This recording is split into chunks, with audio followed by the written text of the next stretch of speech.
ಈಗ ಬೇಸಿಗೆ ಶುರುವಾಗಿರೋದ್ರಿಂದ ಟೆಂಪ್ರೇಚರ್ ಹೆಚ್ಚಿಗೆ ಆಗಿರೋದ್ರಿಂದ ನಾವು ನಮ್ಮ ಝೂ ಅಲ್ಲಿ ಎಲ್ಲ ಪ್ರಾಣಿ ಮನೆಗಳಿಗೂ ಜೆಟ್ಗಳನ್ನ ಅಳವಡಿಸಿದ್ದೀವಿ ಮತ್ತು ನೀರಿನ ತೊಟ್ಟಿಗಳನ್ನೆಲ್ಲ ಫಿಲ್ ಮಾಡ್ತಾ ಇದ್ದೀವಿ. ಮತ್ತು ಕೆಲವೊಂದು ಪ್ರಾಣಿಗಳಿಗೆ ದೇಹ ತಂಪು ಮಾಡಲಿಕ್ಕೋಸ್ಕರ ವಿವಿಧ ರೀತಿಯ ಹಣ್ಣುಗಳಾಗಿರ್ಬೋದು ಮತ್ತು ಎಳ್ನೀರಾಗಿರ್ಬೋದು, ಎಸ್ಪೆಷಲಿ ಪ್ರೈಮೇಟ್ಸ್ ಒರಂಗುಟಾನ್ಸು, ಚಿಂಪಾಂಜೀಸ್, ಗೋರಿಲಾಸು ಇವಕ್ಕೆ ಎಳ್ನೀರು ಪ್ರೊವೈಡ್ ಮಾಡ್ತಾಯಿದ್ದೀವಿ. ಈ ರೀತಿ ಮತ್ತು ಹರ್ಬಿವೋರ್ ಮನೆಗಳಲ್ಲಿ ಕೆಸರಿನ ತೊಟ್ಟಿ ನಿರ್ಮಾಣ ಮಾಡ್ತಾಯಿದ್ದೀವಿ. ಈಗ ಆನೆಗಳೆಲ್ಲ ನೋಡಿರ್ಬೋದು ನೀವು, ಕೆಸರನ್ನ ಎರ್ಚ್ಕೊಂಡ್ಬಿಟ್ಟು ಬಾಡಿ ಟೆಂಪ್ರೇಚರ್ನ ರೆಗ್ಯುಲೇಟ್ ಮಾಡ್ಕೊಳ್ಳುತ್ತೆ. ಸೊ ಈ ರೀತಿಯಾದಂಥ ಒಂದು ಸಲಕರಣೆಗಳನ್ನು ನಾವು ಮಾಡ್ಕೊಂಡಿದ್ದೀವಿ. ಅಲ್ಲಿ ಬೇಸಿಗೆ ಸಂದರ್ಭದಲ್ಲಿ ಹೆಚ್ಚುವರಿ ಏನಾದರೂ ಖರ್ಚು ಬೀಳುತ್ತೆ ಈಗ ಪ್ರಾಣಿಗಳ ನಿರ್ವಹಣೆಗೆ? ಅಂದರೆ ಇವಾಗ ಬೇಸಿಗೆ ನಮಗೆ ಅನ್ನಿಸ್ದಂಗೆ ಬೇಸಿಗೆ ಅಂತ ನೀವು ಕೇಳ್ತಾ ಇದ್ದೀರಾ, ಬಟ್ ವಿಂಟರಲ್ಲಿ ಕೆಲವೊಂದು ಮಾನಿಟರ್ ಮಾಡಬೇಕಾಗುತ್ತೆ. ಹೀಟರ್ಗಳು ಪ್ರೊವೈಡ್ ಮಾಡಿರೋದಾಗಿರ್ಬೋದು, ಬೇರೆ ರೀತಿಯಾಗಿ ಸಪ್ಲಿಮೆಂಟ್ಸ್ ಆಗಿರ್ಬೋದು ಕೊಡ್ತಾ ಇರ್ತೀವಿ. ಮಳೆಗಾಲದಲ್ಲಿ ಬೇರೆ ರೀತಿ ಇರುತ್ತೆ. ಹಾಗೆ ಸೀಸನ್ ಟು ಸೀಸನ್ನು ಆಲ್ಮೋಸ್ಟ್ ಸೇಮೇ ಇರುತ್ತೆ. ಸ್ವಲ್ಪ ಬೇಸಿಗೆಯಲ್ಲಿ ಹೆಚ್ಚಿನ ರೀತಿ ಅಂದರೆ ನೀರಿಂದು ಅಭಾವ ಇರುತ್ತೆ. ಸೊ ನೀರು ಹೆಚ್ಚಿಗೆ ತೊಗೊಳ್ಬೇಕಾಗುತ್ತೆ. ಮತ್ತು ಪ್ರಾಣಿಗಳಿಗೆ ಐಸಲ್ಲಿ ಹಣ್ಣನ್ನು ಇಟ್ಬಿಟ್ಟು ಪಾಪ್ಸ್ಟಿಕಲ್ಸ್ ಥರ ಮಾಡಿಕೊಡ್ತೀವಿ. ಈ ರೀತಿಯಾದಂಥ ಖರ್ಚುಗಳು ಇರುತ್ತೆ ಅಷ್ಟೇ. ಒಟ್ಟು ಎಷ್ಟು ಸ್ಪ್ರಿಂಕಲ್ಗಳನ್ನ ಅಳವಡಿಕೆ ಮಾಡಿದ್ದೀರಾ ಮೇಡಮ್ ಟೋಟಲ್? ಆಲ್ಮೋಸ್ಟ್ ಎಲ್ಲ ಪ್ರಾಣಿ ಮನೆಗಳಲ್ಲೂ ಸ್ಪ್ರಿಂಕ್ಲರ್ಸ್ ಹಾಕ್ಕೊಂಡಿದ್ದೀವಿ ನಾವು. ಸೊ ಎಷ್ಟು ಪ್ರಾಣಿಗಳಿದೆ ಅಷ್ಟು ಇದೆ ಸ್ಪ್ರಿಂಕ್ಲರ್ಸ್. ಒಂದು 140ರಿಂದ 150 ಅಂತ ನೀವು ನೋಟ್ ಮಾಡ್ಕೋಬೋದು. ಈಗ ಅತಿ ಹೆಚ್ಚು ತಾಪಮಾನ ಆದಾಗ ಮೇಡಮ್ ಅದನ್ನು ತಡೆದೇ ಇರುವಂಥ ಪ್ರಾಣಿಗಳಿರ್ತವೆ, ಅದಕ್ಕೇನಾದರೂ ಬೇರೆ ಥರ ಪ್ರಿಕಾಷನರಿ ಏನಾದರೂ ತೊಗೊಂಡಿದ್ದೀರಾ ಅಥವಾ ಹೇಗೆ?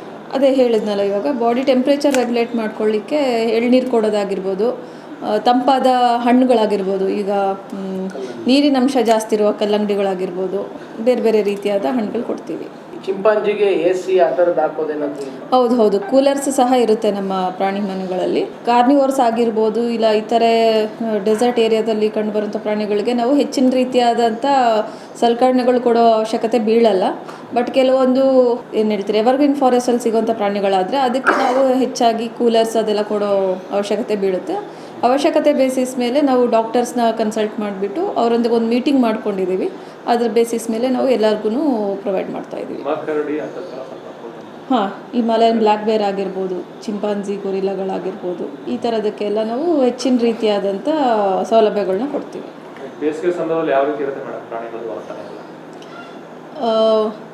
ಕೆಲವು ಜಾಸ್ತಿ ಡಿಹೈಡ್ರೇಷನ್ ಆಗಿರೋದ್ರಿಂದ ಸ್ವಲ್ಪ ಸಪ್ಪೆ ಆಗಿರ್ಬೋದು.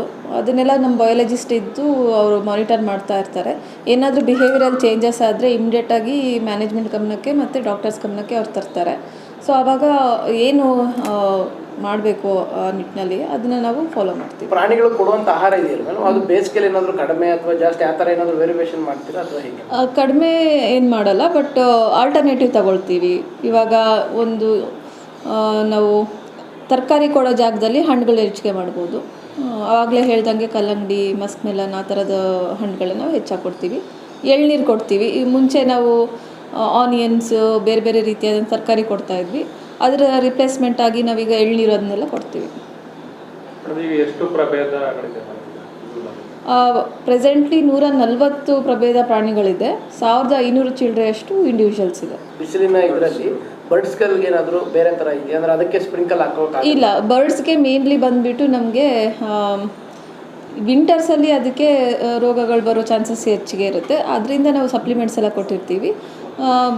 ಸಮ್ಮರಲ್ಲಿ ಅದಕ್ಕೆ ಇಶ್ಯೂಸ್ ಜಾಸ್ತಿ ಇರಲ್ಲ, ಬಟ್ ದೇಹನ ತಂಪು ಮಾಡ್ಕೊಳ್ಳೋದಕ್ಕೋಸ್ಕರ ಫೌಂಟೇನ್ ಆಗಿರ್ಬೋದು, ನೀರಿಂದು ಬೌಲ್ಸ್ ಆಗಿರ್ಬೋದು, ಈ ಥರ ಹೆಚ್ಚಿಗೆ ನಾವು ಪ್ರೊವೈಡ್ ಮಾಡ್ತೀವಿ. ಇದು ಹೊಸ ಪ್ರಾಣಿ ಪಕ್ಷಿ ಇಲ್ಲ, ಆ ಥರದ್ದೇನಾದ್ರು ಇದ್ದರೆ ನಾನು ತಿಳಿಸ್ತೀನಿ.